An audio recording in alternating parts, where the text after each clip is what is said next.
Exterior storage. Do you actually need it? Well, that can be up for debate. Some people feel like if you add extra storage either on top of, behind, or in my case, underneath your vehicle, you're just inviting yourself to carry things you don't need. And I kind of agree. I started out van life with just a minivan, pretty much. I mean, I lived in a car before that, but that was a whole situation, and I don't even want to get into that. But like officially, choice van life started in a minivan without any exterior storage. I had also broke myself down to only a couple of belongings that I thought I really needed. For a while, I had a storage unit, but I got rid of it and broke myself down to only what I could actually carry inside my vehicle. And I felt like my minivan was pretty stealth because it didn't really have anything on the outside that made it look like anything but a minivan. And then later on, I was gifted basically my roof cargo carrier, which I had for a very long time, and even transferred from the minivan to the Chevy Express van. Now, honestly, getting it didn't really change my stealth at all. What it did do was sometimes compromise my ability to get into parking garages. So as far as the amount of space it took up, it wasn't really that big a deal. Now, for a time, I also did try to carry a bike on the back of my minivan. It was a very short-lived thing. It was a bike I owned and had kept in storage for use when I needed it. And what I found was I never actually could get to it when I needed it, so there was no point in holding on to it, and I basically sold it. Now, I did experiment with carrying this on the back of my minivan on a bike carrier, which is another form of exterior storage. And for people who are passionate about riding bikes, I can see this as necessary. Also, I very rarely see a family without bikes latched to the back of their RV or van. So, yeah, it's a very popular piece of exterior storage, but what I found is I hated it. It made me way too long. I personally preferred the rooftop storage over the behind my vehicle storage. And even with that, later down the line when I had my Chevy Express, I did try out putting on a rear rack so that I could carry a generator for emergency power situations. But what I found is it was just way too annoying, again, to add that length onto the back of my van, which for me already felt a lot bigger than the minivan without that extra length. But I was happy I kept my rooftop storage. But I will say it was an experiment, sort of figuring out what needed to live up there for the most efficient use of that extra storage space. Especially since roof storage and rear storage and all that stuff generally can't be accessed when you're just randomly pulling into a truck stop for the night. So you don't want to put stuff up top or in the back or anywhere that requires you to actually physically get out the vehicle, unless it's the kind of stuff you only really use at a campsite, in my experience, or in very specific situations, maybe like a bike on a bike rack. But I do wonder for people who travel full time, does it ever annoy them to always have their bike outside? That's why I currently have my box truck set up for my bike to be inside. Besides the fact that I use it as an indoor exercise bike frequently, I will be doing a whole video on that setup because some people are curious. But basically, I knew from my experience having a bike on the back of my minivan and even experimenting with a rear rack on the Chevy van that I just did not like the experience. That being said, my experience is not the universal experience. So, before I talk about my exterior storage in its current state, I wanted to ask some other people what they use their exterior storage for and if they like it. I specifically talked to Chantel from My Basic Journey, my friend Casey who lives in her car, and my buddy Matty Van Halen who lives in a cargo van and actually has rear storage, unlike Casey and Chantel who, like me, have rooftop boxes. So for a continuing discussion about storage boxes, I'm actually going to be talking to Chantel from My Basic Journey. So let's hear what she has to say about her upstairs storage. Hey guys, I'm Chantel. I have a YouTube channel called My Basic Journey. I've been living in this minivan for almost 2 years now. Since I am in a minivan, I don't have a lot of space, so I knew that I wanted something on top of my van, so I got a Thule. It was actually gifted to me, which is really awesome of the people who helped me out. But I could not do this without that thing. It honestly holds so much in it. Having the cargo carrier, do you feel like it has any way encouraged you to overbuy, or has it been like the perfect accessory, or was it very clear to you what you wanted and your exterior storage versus your interior storage? Like, how valuable has it been in that arena? Yeah, so honestly, everything that is outside of my van goes up in my two-lay. So I knew that I needed that because I have so much out here. Like, I have 2 tables, I have a chair, I have a privacy tent which is on the other side of the van. Like, everything fits up there very nicely, which I wouldn't be able to have any of this if I didn't have it. Were there any disadvantages to adding that amount of height to your minivan? No, it's not too high because it's easy to access. And a minivan especially, because the minivan is so short. So a lot of people might have questions about how one accesses a storage box, and Chantel is going to show us how she accesses hers. Just like this. See, I feel so. Ta-da! And do you need to lift yourself up to actually access the stuff? I can if I want to, but I don't usually need to, unless it's like tucked away in the back. But what's really nice is this side like opens, but you can also close it and open the other side. So if I need to, I can go on the other side and open it. And it also looks like it makes a great brace for your solar panel there.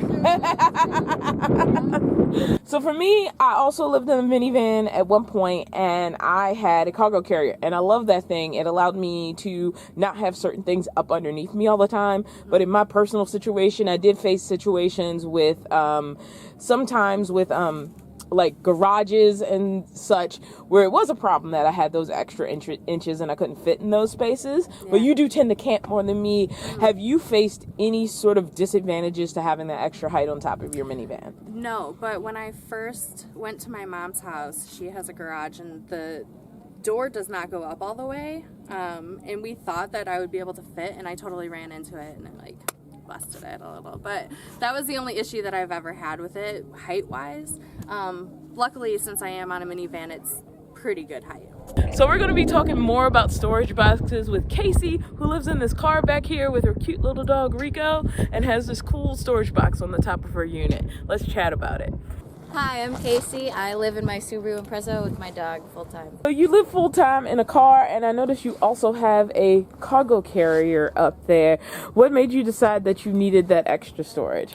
So once I decided to get a mattress I could fit in my car, I knew I needed to commit to another storage option. So I had to buy the roof rails, and I searched Facebook Marketplace so long for a cheap toolie.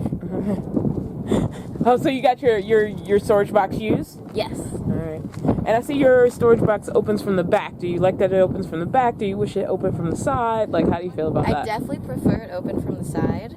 But for the price I got this, it's totally fine. Were you clear on what you wanted to use the upper storage for? Does it encourage overbuying? Like, how has that situation worked out? Right, so it's really good for having all my camping stuff in there, stuff I don't need every day. And now I get to utilize it for kind of like more bulk items. Like for Rico, I can buy his food in bulk and not the little stupid bags.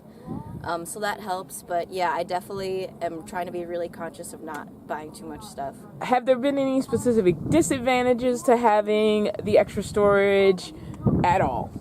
Absolutely. So the roof rack was an extra cost on top of the roof carrier. So it was an expense thing. I had to make sure I had it in my budget. And also, I usually get pretty good MPG having a sedan, and my MPG has definitely gone down. So it's more of a gas cost now, but it's still a quality of life. You need more space. What advice would you have for somebody who's considering like adding a storage box to their vehicle, whether it's on top, on the back, whatever? Like, do you think like you should get out on the road and test and see if you need that extra storage, or would you encourage people to grab one right away? I totally think start as small as you can. When I started, this is the car I've always had, and we're still going strong. I lived out of my car for a long time before even getting a roof carrier. And you need to make sure the point is to downsize. So you don't want to carry too much stuff, like weigh your car down. So, in our continued discussion about storage, namely exterior storage like storage boxes, roof boxes, and underbody storage, we're going to be talking to Matty about his rear storage, his choices in getting it, and how it's worked out for him. All right. Thanks for stopping by. I'm Matty Van Halen, and I live in this cargo van. All right, so Matty, you have rear storage. You, in fact, have a swing-away hitch. At what point in your van journey did you decide you needed this exterior storage? Well, I always wanted it from the beginning, but I decided to bite the bullet and get it about a year ago. And I got the Kuat brand because they have an optional where you can swing it to the driver's side instead of the passenger side. And if you have barn doors in the back, that's very important because when you open the door, you're opening this one first. And if it doesn't swing away toward the driver's side, you can't open this door completely up to get to the other door. So if you're going to get a swing away, be prepared for that inconvenience, or just get one that swings to the driver's side. How essential has it been to have storage on the outside of your van as far as like, you know, what you have inside versus what you have outside and all that? Well, I need a little extra space, and since this is not the extended van, and sometimes there's some things you just don't want to put on the inside in case you got to carry some fuel or something like that, you can get a cargo rack and put it in a cargo box. Keep those fumes outside of your vehicle instead of inside. So, Matty, can you show us how your swing-away hitch here works and how you access your doors? Yeah, let's take it open first. I've already got it unlatched. This box sits right here on the rail, and when I close it, it pinches the box up against the back door so I don't even have to strap it down. But see, it swings out this far. So I got clearance to open this door easily. I hope stuff don't fall out. You're all good. But this is what I'm talking about, what happens here. When you open this door, it's gonna bump right here. And that would have happened over here if it swung out to that side. So for a van like this, you would say not only the swing-away hitch, but the direction is something you want to pay attention to. Yeah, I recommend it. I think it's important. And then when you want to swing this in,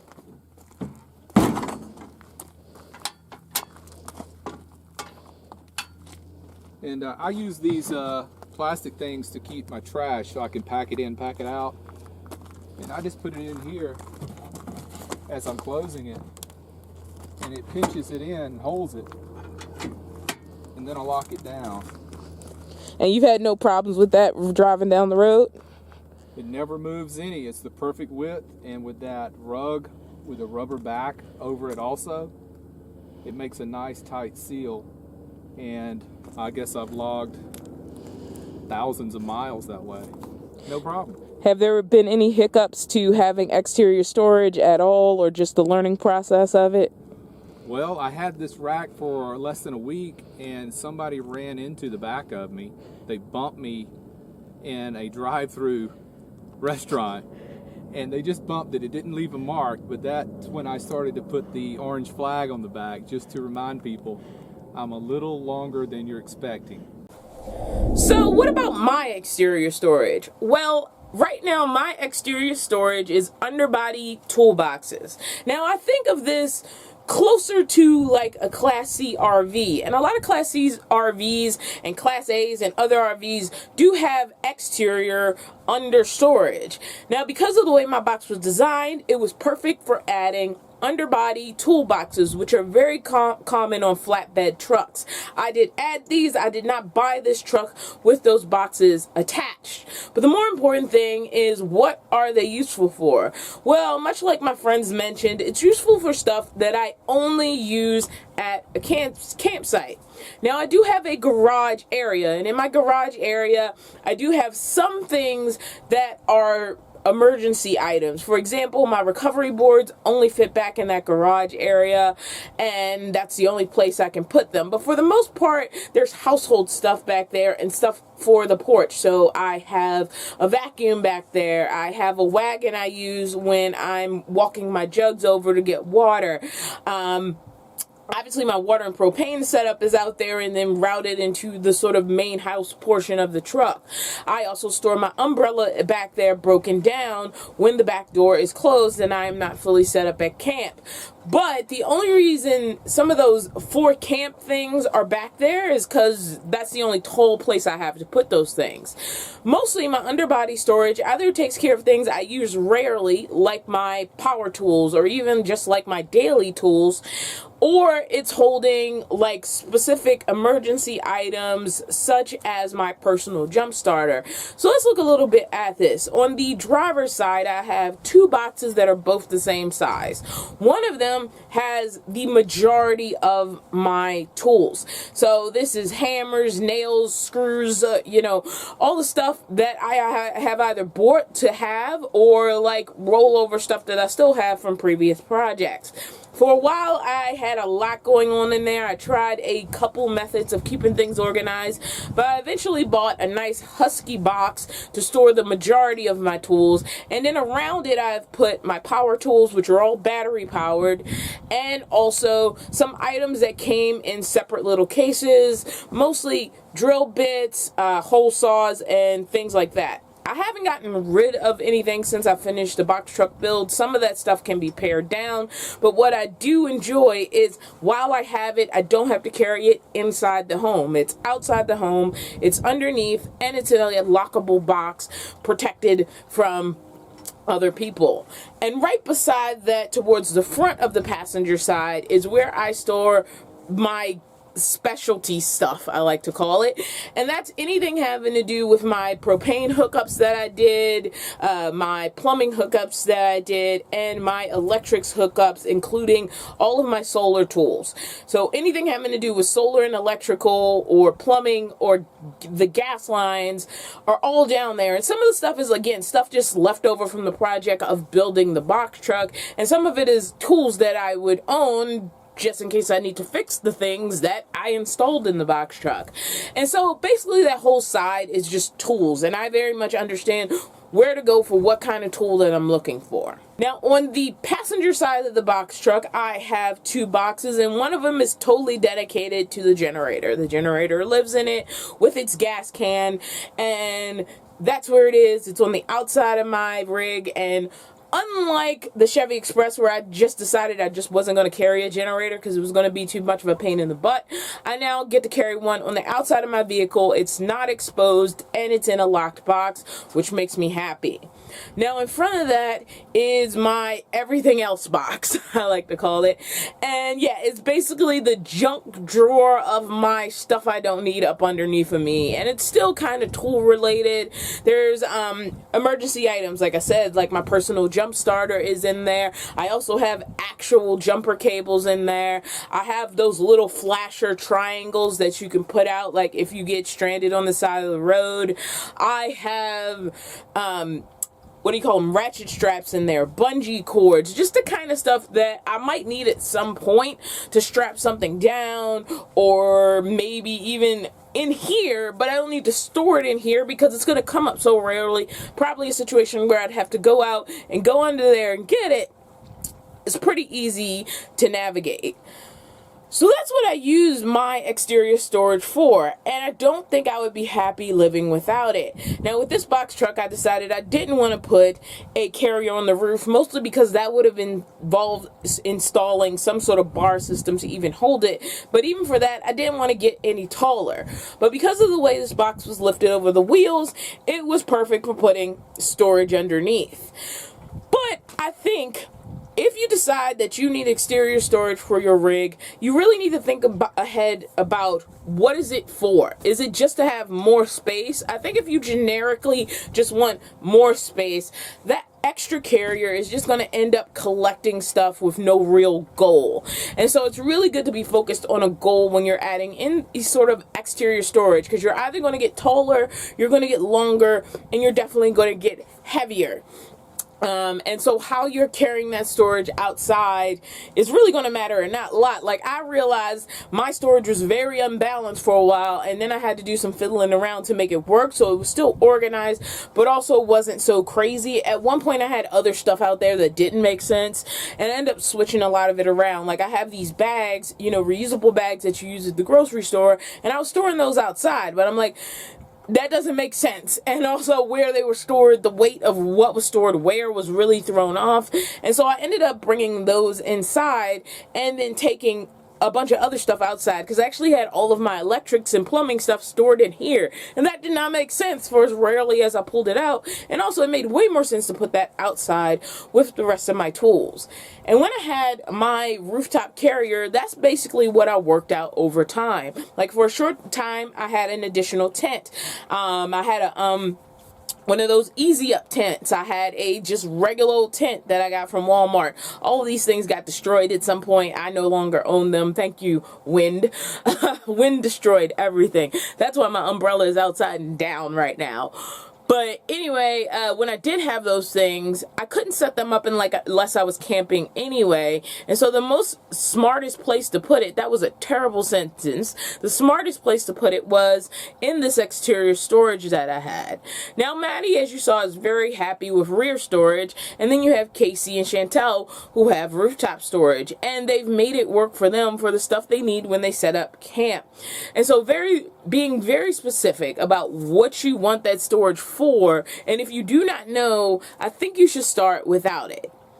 I absolutely think, unless you're like, I need to carry a bike, or I need to carry like some sort of specific gear that needs that exterior storage, it would be valuable to start without it and add it later, so that you have specific goals for it as you add it to your rig. But that's just my opinion.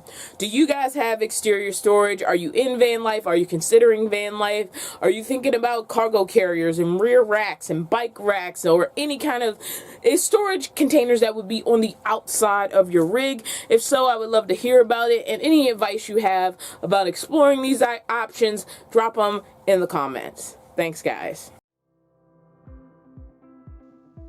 Thank you for joining me for yet another video. If you don't know, I am at the mercy of a thing called the YouTube algorithm, and honestly it hasn't been treating me very kindly lately. So if you want to help the channel out, the best thing you can do is hit that like button and subscribe to the channel. And before you leave, please leave a comment. Any engagement is really good for the channel. Before I leave, I always like to send out a special thanks to my supporters on Patreon and YouTube memberships. I have started a daily series on Patreon called the Tea Time series, and basically I either check in during the morning or afternoon, so my patrons and my YouTube members actually do hear from me every day. So if you're interested in that, you can get in on that for like $1 a month at the lowest tier. But otherwise, I'll see you in the next video I post on YouTube, and I hope that you have a wonderful day.